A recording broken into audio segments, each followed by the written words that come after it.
Lord, we glorify your name. We honor you sa lahat ng mga pasasalamat, Panginoon, na aking mga kapatid, O God. Patuloy mo ka kaming patnubayan, patuloy mo kaming gabayan, patuloy mo kaming ingatan, Ama. At Lord, alam kong narinig mo ang lahat ng mga pasasalamat nila.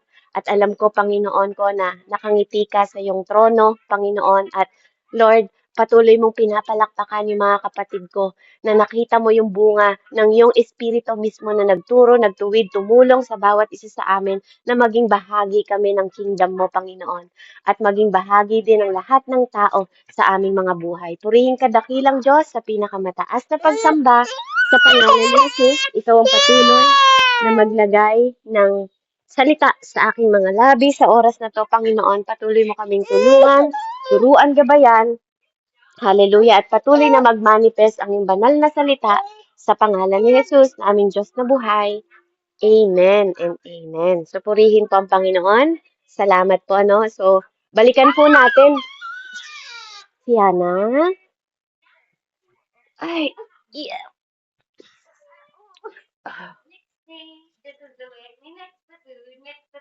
Balikan po natin yung ating pinag-aralan last year. Kung natatandaan nyo po, sa Boys Portal, pinag-usapan natin kung ano ang mga pinaggagalingan ng tinig. Amen? Ng voice po natin. Una, ang puso. Ang puso natin. Pangalawa po, 'di ba, napag-aralan din natin na sa pamamagitan ng labi. Amen? Hallelujah. Sa labi. Ay, hindi pa po sa labi. Sa ano pa po muna? Nauna tayo sa throat. Amen?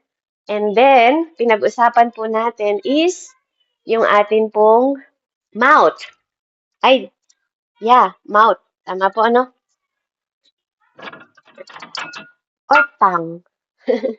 Kaya purihin ng Diyos dahil iba-iba po siya ng parte na talagang ipinapahayag sa bawat isa sa atin upang lubos nating maunawaan ang kapahayagan po ng Panginoon. Kaya samahan niyo po ulit ako, hallelujah, na muli tayong matuto, muli tayong mag-aral sa pamamagitan po ng biyaya ng Panginoon. Amen? So ang pinag-aralan natin ay throat and mouth. Throat and mouth po. So ngayong gabi, tayo po ay dadako sa dila. Hallelujah. So samahan niyo po ako, tayo po ay pumunta. Isa po sa bahagi ng voice portal ang ating tongue. So sabi po sa James 3:6-10, ang dila ay parang apoy, isang daigdig ng kasamaang nagpaparumi sa ating buong pagkatao. Ang apoy nito ay mula sa impyerno at sinusunog ang lahat ng buhay ng tao. 7. Lahat ng uri ng ibon at hayop na lumalakad o gumagapang o nakatira sa tubig ay kanyang paamuin at napaamo na ng tao. Ngunit wala pang nakakapagpaamo sa dila. Ito ay kasamaang hindi mapigil at puno ng kamandag na nakamamatay. Ito ang ginagamit natin sa pagpupuri sa ating Panginoong Ama at ito rin ang ginagamit natin sa panlalait ng taong nilalang na kalarawan ng Diyos. Sa isang bibig nanggagaling ang pagpupuri at panlalait. Hindi ito dapat mangyari, mga kapatid. Amen? So purihin po ang Panginoon. At sabi po, hallelujah, itong tang natin, itong atin pong dila. Ay, yes, dila po tayo. Nalilito ko kasi siya. Even though iisang part po siya ng ating bunganga, bibig, ganun. Iba-iba yung niya sa Bible. Talagang meron siyang iba't ibang ng definition po ng ating kapahayagan. So ang dila po is para daw po itong finger ng drum ng guitar, 'di ba? Without the tongue, para pong parang without the tongue, wala po tong ibibigay na deep word, na malalim na salita para maisabi po sa pamamagitan ng mga salitang nagmumula sa ating puso. Ito yung parang para tong lapis, 'di ba? Para tong ballpen na ito po yung nagsusulat na ng powerful, 'di ba? Ng makapangyarihan na salita na ilalabas po ng ating mga dila. At sa bawat pagkakataon po at ito ay sineshape nito, 'di ba? Sineshape ng mga salitang ito yung ating tongue. Amen? Kaya lagi daw tayong maging ready kung ano yung mga aanihin natin sa bawat consequence, sa bawat pagkakamali natin na isasalita ng ating mga dila.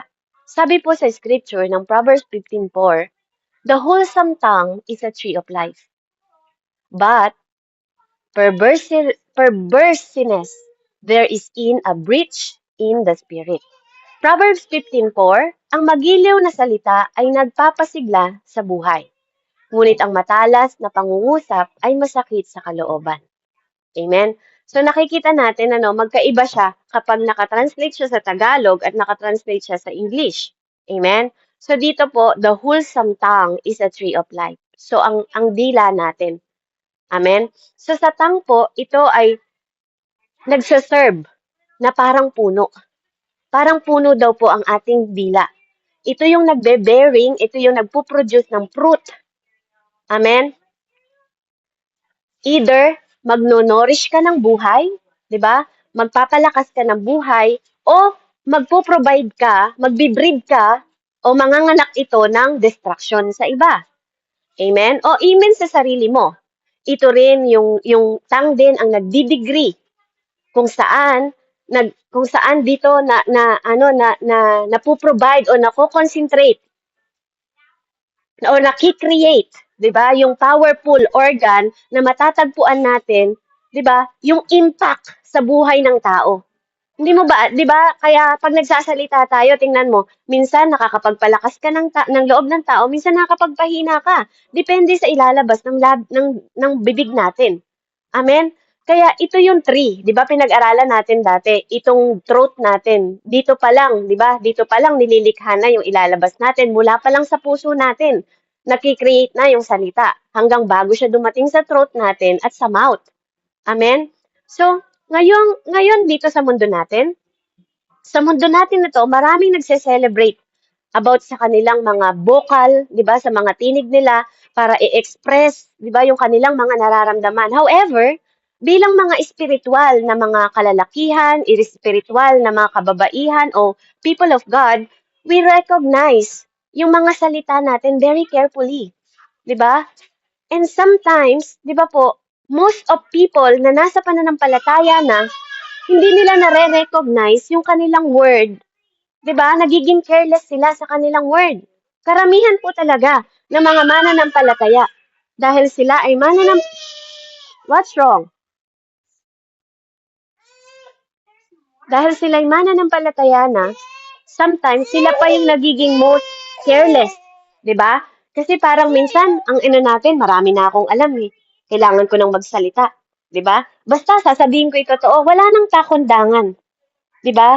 And sometimes, pinapaalalahanan din tayo ni Tatay Paul, 'di ba, sa kanyang kapahayagan na sabi ni Tatay Paul, dahil malalim ang kanyang pangunawa sa pananampalataya, sabi ni Tatay Paul, 'di ba, sa kanyang salita, may mga pagkain na hinahain po. May mga pagkain na inahain sa mga Diyos-Diyosan na kahit kainin niya, hindi siya mapapano.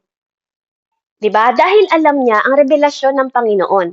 Alam niya yung revelation ng Diyos na pinahayag sa kanya. Kasi ibang-iba yung revelation ng Panginoon kay Tatay Paul, 'di ba, na dating Saul, kaysa sa revelation na unang nakapahayag kila Tatay Peter, 'di ba?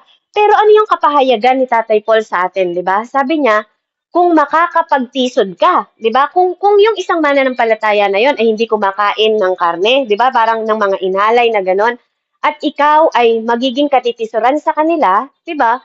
Huwag mong gawin. 'Di ba yun yung sinasabi ni Tatay? Kasi iba-iba tayo ng level ng pananampalataya. Whether you like it or not, mga kapatid, may mga taong malalim sa pananampalataya, merong nasa medium pa lang at merong nasa baby Christian pa lang, na pwedeng maging katitisuran nila yung mga bagay, 'di ba, na mas malalim nating naunawaan. Lalo na kung kapapasok pa lang nila sa pananampalataya. 'Di ba? Yes, we know the truth. Pero kailangan din nating humingi ng wisdom sa Lord kung paano nating ipapahayag ng maayos, 'di ba? Ng parang dalisay lang na hindi makakapagtisod sa mga tao na 'yon, lalo na sa mga tinatawag na baguhan pa lang na mananampalataya. Amen? At bilang baguhan na mananampalataya, 'di ba, ang unang karakter na dapat tinataglay natin is tumanggap. Amen? Kasi pag hindi natin natutunan tumanggap ng mga salita na nagmumula sa mga taong may alam na, 'di ba po? Hindi natin mai-apply ito sa sarili natin kasi kapag hindi ka marunong tumanggap, pride agad yung papasok sa puso mo, sa isip mo kasi bakit ba ako tinuturuan ng ganito? 'Di ba? Parang sa eskwelahan lang po 'yan. Bilang mga sa spiritual, 'di ba? Tinuturuan tayo ng teacher natin sa pamamagitan ng tinig nila.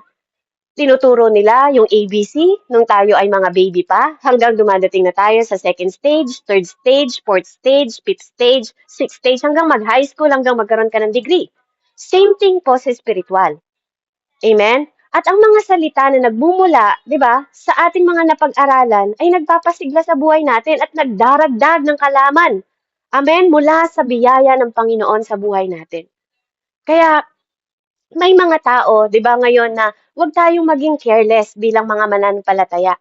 At dapat alam natin yung mga word na kailangan ilabas ng ating mga bibig na significant, 'di ba? Na hindi significant na hindi makakapagtisod ng iba. Kasi yung iba, ano sila nagte-take risk sila. Take risk na parang hindi na inaalalayan yung kanilang pagsasalita. Hindi lang tayo dapat nag-i-speak, but also na nakikita natin na those who hear, 'di ba? Dapat tinitimpla natin at binabalansilid natin yung mga nakakarinig. Kasi the enemy may provoke, 'di ba? Pinoprovoke ng enemy yung mga ibang tao na nakakarinig ng salita natin and sometimes tinetempt nila. Amen? Sa kaloob-looban ng kanilang puso, lalo na yung mga tao na hindi capable makarinig, 'di ba, ng word na sinasabi natin. Amen? O kaya yung mga tao na may envy sa atin. Sometimes pinoprovoke yun ng mga tao. Kaya nga, yung mga nahaharm natin na families, di ba po? Pwede yung sabutahin. Na yung sinasabotahe ng kaaway para sa kanilang future. Di ba? Kaya tayo na nakakaunawa, tayo na tayo na rooted na at grounded na, alam natin kung na-pounded tayo sa salita ng Diyos. Amen?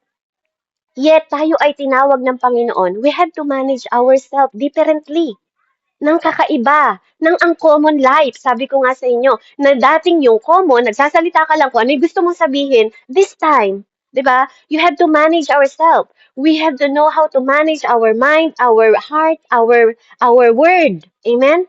Sama-sama yon. We must be consistent, di ba? Dapat consistent tayo na nagko-question sa sarili natin before tayo magsalita. Bago natin ilabas yung mga salita na to, bago mo sabihin, should I speak this word? Kailangan ko ba sabihin to kahit alam mo na yung kaharap mo is nasasaktan ka na sa sinasabi niya? O naririnig mo na ginagamit nila ang pulpito para magparinig sa'yo. Dapat mo ba silang patulan? Dapat ka bang magpahayag? O mas, higit mong tatanungin yung sarili mo kasi yourself is the altar of God. Yourself is the temple of the Lord. Why don't you ask yourself, Lord, should I speak? Kailangan ko bang sagutin tong mga to? Lord, will my world build up? Yung salita ko kaya magbi-build up sa tao na to o magte-tear down sa kanya o mapapabagsak lang siya? 'Di ba? Sometimes our intentional management sa ating mga dila, kailangan itong maging ultimate determination natin whether ang salita natin ay nagiging instrumento na magbigay ng buhay at pagpapala o maging weapon lang at maging harm sa ibang tao o magkaroon ng distraction yung iba sa pamamagitan ng dila natin. Because our tongue, ang act, ito yung nag-a-act, 'di ba, as a portal na nagko-connecting sa human life. Katulad ng sinabi ng salita, ito ay parang puno. Amen? Sa spiritual world, mga kapatid, dinidescribe siya na parang puno. Amen? Na kinukuhanan ng bunga. Kung ang bibig mo ay nagpapahayag ng pagmamahal, pagmamahal ang maririnig ng mga tao sa paligid mo. Kung ang bibig mo nagpapahayag ng encouragement word, ma-encourage yung mga tao sa paligid mo. Amen? Kaya, napakahalaga po sa atin bilang mga espiritual na mananampalataya. Sabi ko nga sa inyo, we have to live spiritually. Dahil kung tayo ay nasa spiritual, tayo ay nasa buhay. Amen? Kung tayo ay nasa laman, nasa kamatayan tayo. Kaya nga, ang ating mga tang is one of the most critical organ sa realm po ng spiritual influence.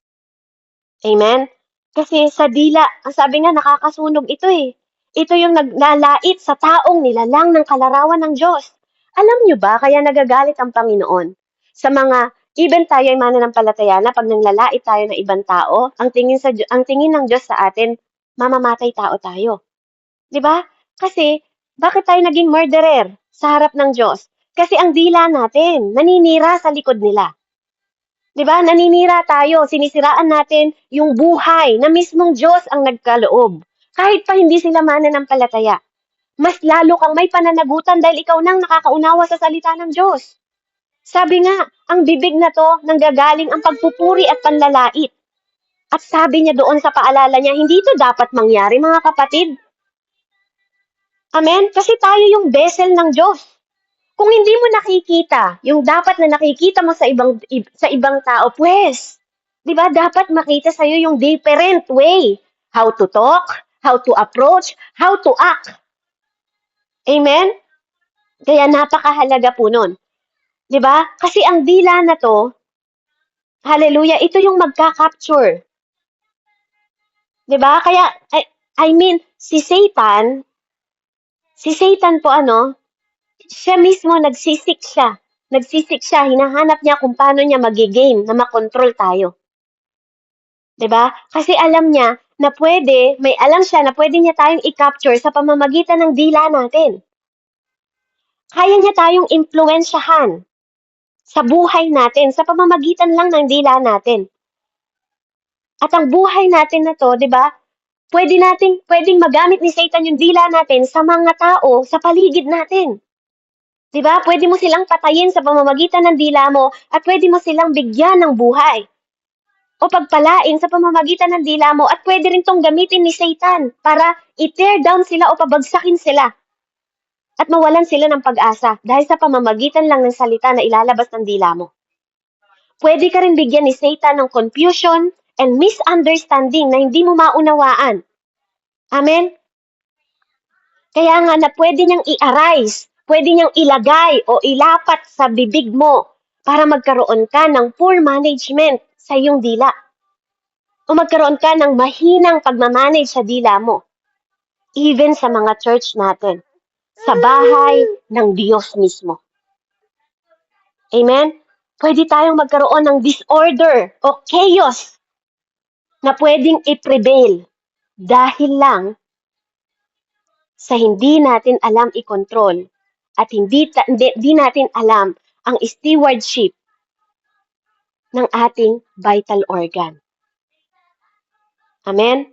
Because our tongue is one of the vital organ na nagbibigay ng buhay o nagpapala. Amen? Sa dila po natin. Purihin po ang Panginoon. And now, dadako naman po tayo sa lips.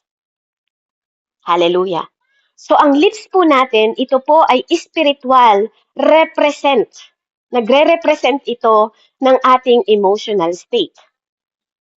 Ang labi po natin, mga kapatid. Ito rin ang nagre-reflect sa kondisyon kung saan yung one soul and spirit natin. Doon po makikita yung insightful, 'di ba, yung nasa loob natin. Sa pamamagitan ng labi natin, for example po, sa pag-o-observe natin sa isang individual na naghihirap from depression, anxiety, katulad ng minsan nangyayari sa atin, 'di ba? Nag-o-observe tayo kapag ang isang individual ay nagsasuffer o dumadanas sila ng depression at anxiety, yung labi natin minsan po nagiging chop. Amen? Nagiging crack. Nagka-crack siya, di ba? Pag ang weather is malamig, nararanasan nyo ba yung nagda-dry, nagka-crack? Even sometimes nagbi-bleed ito. Nagdudugo po ito. Ito po ay nagsisimbolize daw ng ating internal dryness. Amen? Ito ay nag-aano nagpapahayag kung ano yung nai-experience natin sa weather na yon, sa sitwasyon na yon. Nag-e-express siya. Kaya nga ito po ay isa sa pinaka-sensitive na part ng ating katawan. Kasi ito din po hindi lang siya sensitive, isa pa siyang expressive part of our body. Ang lips po natin, amen, ang nagbibigay ng ating emotional condition. Sabi nga, ang tremble lips daw can indicate fear, distress, uncertainty,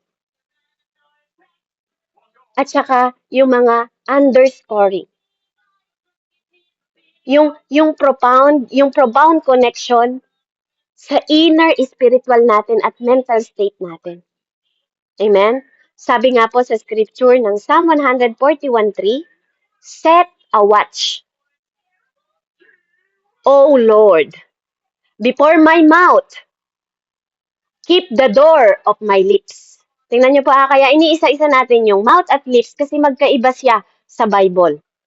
Sabi niya dito, keep the door of my lips. Amen? So, ibig sabihin po, ang ating labi ay gate po. Gate ng ating bunganga, ng ating bibig, ng lahat. Kasi kung hindi mo ibubuka yung bibig mo, hindi lalabas yung salita dyan. Kung hindi mo ibubuka yung labi mo, di ba po, subukan nyo magsalita, subukan nyo itikom po yung labi ninyo. Kahit may salita kayo sa isip at puso ninyo, hindi lalabas yung tinig. Kahit yung salita nasa throat nyo na, nasa dila nyo na, nasa bibig nyo na. Pag hindi binuka ang labi, hindi po magbubuo ng salita. Kaya nasa labi ang emosyon. Amen? Purihin ang Panginoon. Napakabuti ng Diyos sa wisdom po. Napakalawak ng wisdom ng Panginoon. Kaya dito, sabi niya dito sa Psalm 141:3, O Yahweh, bibig ko ay iyong bantayan. Ang labi ko ay lagyan mo ng bantay. Amen? Purihin ang Panginoon. Dito sa Bible po makikita natin yung underscores ng critical importance po ng salita na nagpuproceed sa pamamagitan ng ating mga bibig kung saan inilalagay. Ito yung lugar kung saan nilalagay yung special na ma-emphasize natin sa pamamagitan ng labi natin. Lips is spiritual gate. Amen? Spiritual gate po ito ng ating buhay. Ang lips po, lips guard. Guardia siya. At ito yung nag-shape ng word mo na ilalabas mo sa bibig mo. Ito yung nagsaserve sa'yo as a final expression ng spirito na nagbibigay buhay para ma-speech niya yung salita.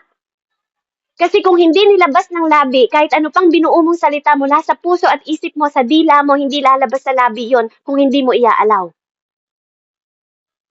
Lips are not just physical, but serve as a portal kung saan ang kondisyon at intention ng puso at espiritu ay magre-reveal sa tao. Amen? Purihin ang Diyos. Sabi po sa Proverbs 12, verse 19, the lips of truth shall be established forever. But a lying tongue, tingnan niyo po magkakahiwalay sila, but a lying tongue is but for a moment. Diba? Sabi niya sa Tagalog, Proverbs 12:19. Basahin ko po mula sa 18 ha. Ang matalas na pananalita ay sumusugat ng damdamin.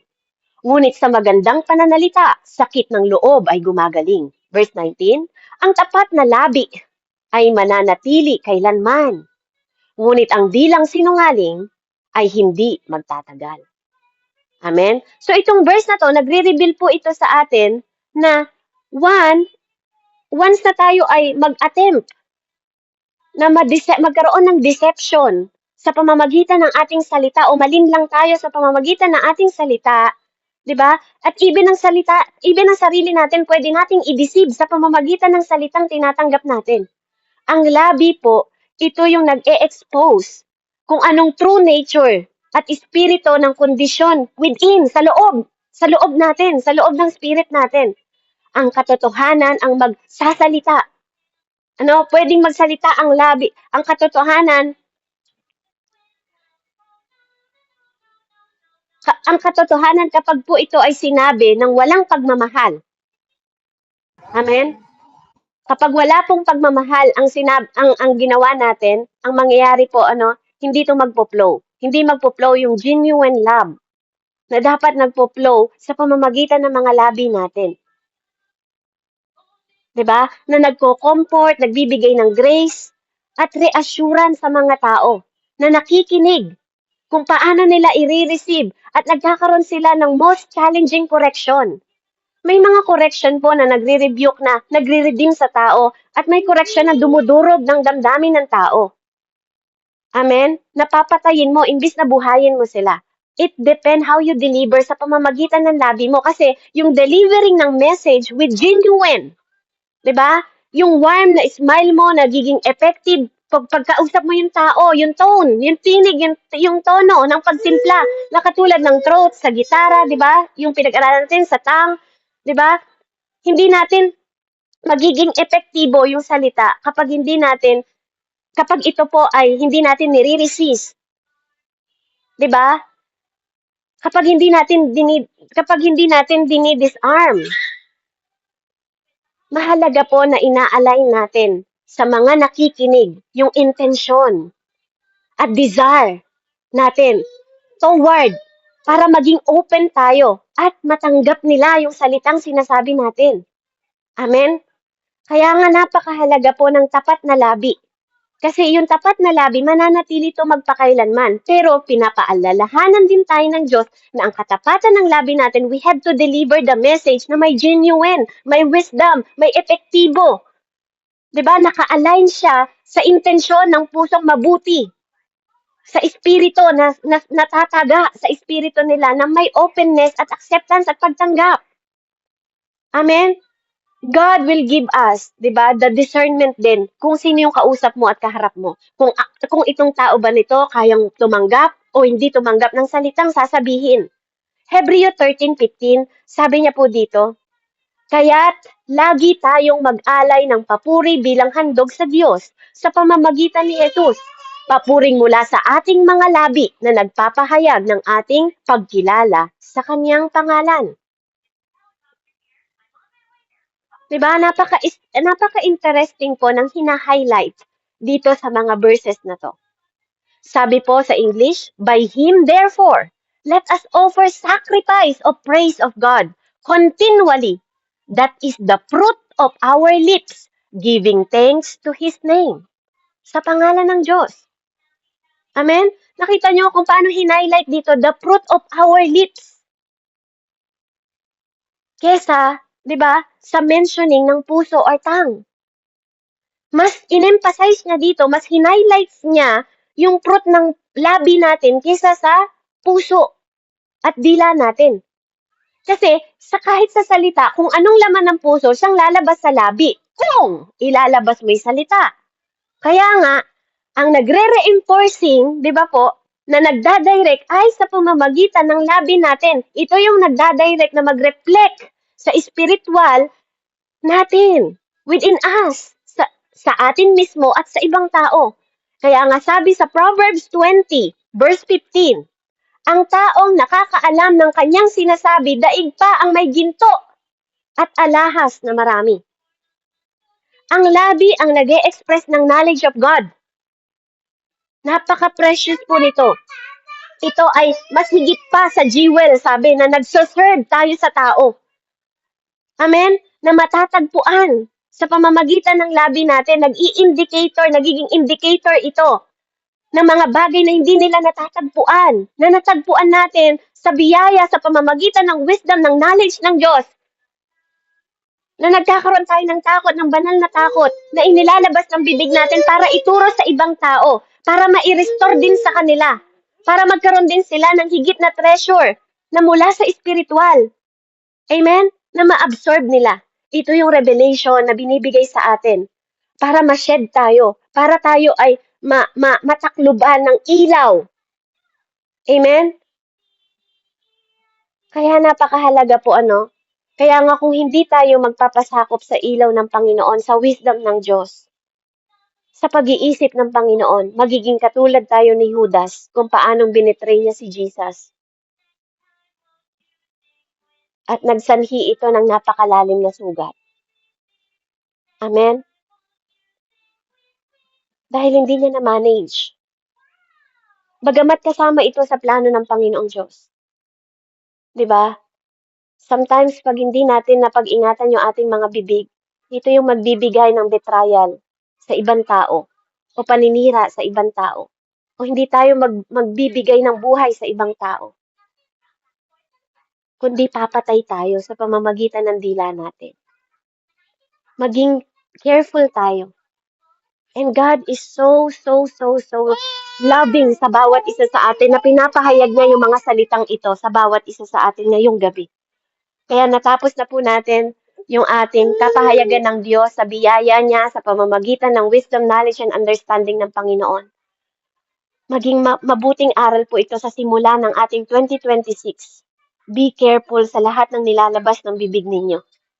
Sa bibig natin. Lagi niyong tanungin yung sarili niyo una sa lahat. Magbibuild ba kayo o magte-tear down kayo ng kapwa niyo? Maghahayag ba kayo ng genuine love sa pamamagitan ng bibig ninyo? 'Di ba?